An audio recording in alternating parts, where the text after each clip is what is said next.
మరి వారికి ఎలా తెలుసు దేవుడు అని అంటే, నిన్ను నన్ను మనం చూసినప్పుడు వారు తెలుసుకోవాలి అని అంట.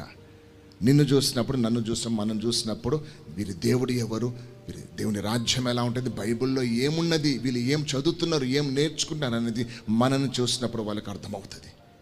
వాళ్ళు బైబిల్ చదవరు, వాళ్ళు నిన్ను చదువుతారు, నిన్ను చూస్తారు. You represent everything. అందుకే చాలా జాగ్రత్తగా ఉండాలి, చాలా జాగ్రత్తగా ఉండాలి. దేవుడు అంటాడు కదా, అందుకే అన్నాడు, నా నామము దూషించబడ్డానికి కారణం ఎవరు? మీ నడక సరిగా లేదు, మీ ప్రవర్తన సరిగా లేదు, మీ జీవితం సరిగా లేదు, మిమ్మల్ని బట్టి నా నామము దూషింపబడుతుంది అని అంటాడు దేవుడు. కాబట్టి వి రిప్రజెంట్. గుర్తుపెట్టుకోండి ఒకసారి. నువ్వు ఎక్కడున్నా, నువ్వు స్కూల్లో ఉన్నా, కాలేజీలో ఉన్నా, సహవాసం సంఘంలో ఎక్కడ ఏ ప్రాంతంలో ఉన్నా కూడా యు ఆర్ రిప్రజెంటింగ్ జీసస్.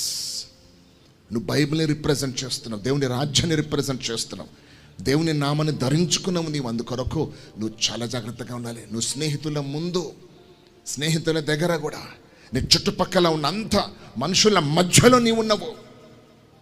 గుర్తుపెట్టుకోండి ఒకసారి. Even your house represents. నీ ఇల్లు కూడా, నీ చుట్టుపక్కన ఉన్న వాళ్ళంతా కూడా నీ ఇంటిని చూస్తూ ఉంటారు. నీ ఇల్లు వెలుగుగా ఉండాలి, ఆ వెలుగిచ్చే ఇంటిగా ఉండాలి.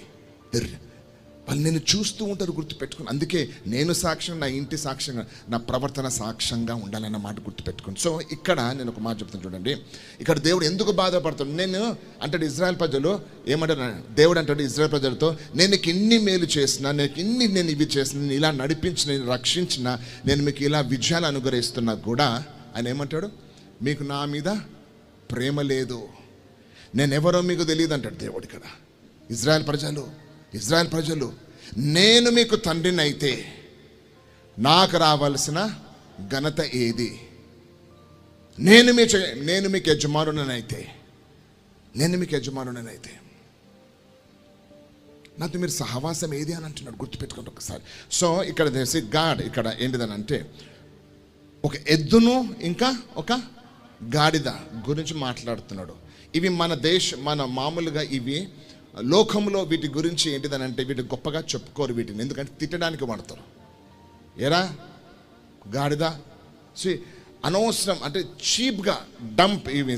This to ever peoples call them and use this names as a scolding కొరకు. ఈ రెండు జంతువుల పేర్లు తిట్టడానికి ఉపయోగిస్తారు, కానీ దేవుడు వీటి పేర్లు బైబిల్లో రాసినట్టు గుర్తుపెట్టుకోండి ఒకసారి.